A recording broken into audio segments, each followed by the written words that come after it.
కాకపోతే ఇదంతా సిటీ అయిపోయింది, రేపు బైపాస్ వస్తే కనుక ఇక్కడ వెహికల్స్ లోపల అనేది మీరు చాలా ఇబ్బంది పడతారని నేను 2014 నేను ఎంపీ అయిన తర్వాత నేను చెప్పడం జరిగింది. మరి ఆ రోజు నుంచి మరి ఫైల్ మూవ్మెంట్ ఏంటో కానీ నాకు తెలియదు, కానీ ఇప్పటికైనా నేను అందరూ ఆ రోజు చాలా మంది అందరూ ప్రాపర్గా చేశారు, ఎంపీ ఇక్కడ నుంచి ఆటనాడు తీసేస్తాను.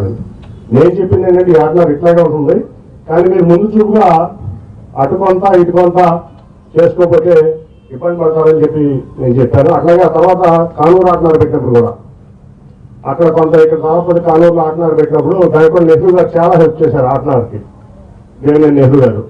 అట్లాగే ఆ రోజు రోడ్ లేదు, అప్రోచ్ రోడ్ లేదు నా దగ్గర నాకు అక్కడ.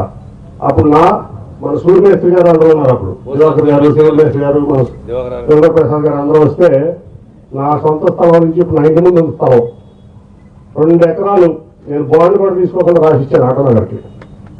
ఇవాళ దాని విలువ మీకు చూస్తే ₹1,00,000 గజం అసలు, అంటే దాదాపు 100 కోట్లు వాడిని ఆస్తి అది. ఎందుకంటే నాకు చెప్తున్నా కదా, ఈ రవాణా రంగం దీంట్లో సంపాదించుకున్నాం మా తాతగారి నుంచి మేము వరకు, దీంట్లో పుట్టాం, దీంట్లో పెరిగాం, ఆటో నగరం అట్లాగే ఈ నగరం, ఈ 3 ఇంట్రెస్ట్ నాకు. అప్పుడు ఎంపీని కాదు ఏం కాదు, 2002-2003లో ఇది. ఇవాళ ఆ విలువ చూస్తే, మార్కెట్ విలువ చూస్తే కూడా మినిమం 70 కోట్ల నుంచి 100 కోట్ల ఆస్తి వాళ్ళ ఆ రోడ్లోనే అన్నీ వెళ్తున్నాయి. ఇది ఆటో నగరే కాదు, మొత్తం ఇప్పుడు బందర్ రోడ్డు అట్లా ఏలూరు రోడ్డు కనెక్టివిటీ కూడా మెయిన్ ఆ రోడ్డే వాడుతున్నాం ఇప్పుడు. సో నేను నిస్వార్థంతో ఆ రోజు చేసిన పని ఇవాళ కొన్ని లక్షల మందికి రవాణా రంగానికి ఆ రోజు తాను ఆటనాడు కానీ ప్రజానికానికి కానీ ఉపయోగపడుతుంది. చాలా ఆనందం. కొన్ని ఆనందాలు డబ్బుతో కావలేము, 1,00,000 కోట్లు ఇచ్చినా చిన్న ఆనందాలు రావు. నేను నా పుట్టిన ఊరికి ఒక కలెక్టర్ సేవ తెచ్చుకున్నాను, పెన్షన్లు సేవ తెచ్చుకున్నాను, ఆటో నగర్ ఒక ట్యాంక్ ఇచ్చాను, నా ఆటో నగర్ కార్మి దీనికి ఒక రోడ్డు ఇచ్చాను అంటే నాకు చాలా ఆనందం, గర్వంగా ఉంటుంది నాకు. సో అట్లా నేను అనేది ఏంటంటే ఈ ఆటో నగర్ ఇక్కడే ఉంటుంది.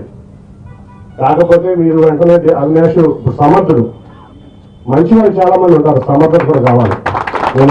నేను చెప్పేది చాలా క్లారిటీగా చెప్తున్నా, సమర్థుడు. అట్లాగే నేను సమర్థుడినే, మీకు అందరూ తెలుసు. మా ఇద్దరి కాంబినేషన్లో మంచితనం మనకు జరిగిన పనులు అవ్వవు. మా ఇద్దరి కాంబినేషన్లో రేపు రాబోయే రోజుల్లో చాలా మార్పులు చెట్లు వస్తాయి, ఎవరు ఊహించినంత మార్పు చెట్లు. ఏదైనా కానీ ముఖ్యమంత్రి గారి దగ్గరికి వెళ్ళి సాధించి తెచ్చే సమర్థత అవినాష్కి ఉంది, అట్లాగే ప్రధానమంత్రి దగ్గరికి సాధించి తెచ్చే సమర్థత నాకుంది.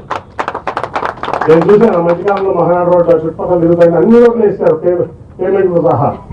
అభివృద్ధి అనుకుంటాను ఎంత డబ్బు అంటే అవినాష్ తీసుకొచ్చాడు, ఎవరంటే అవినాష్ తీసుకొచ్చాడు, అవినాష్ తీసుకొచ్చాడు.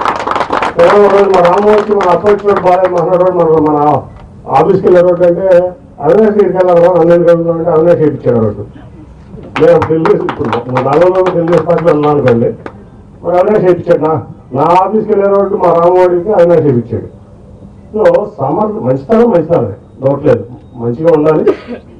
అట్లాగే సమర్థత లేకపోతే మంచితనం ఉండి ఒక్కొక్కలేదు. మీ అందరికీ అర్థమైంది అనుకుంటా.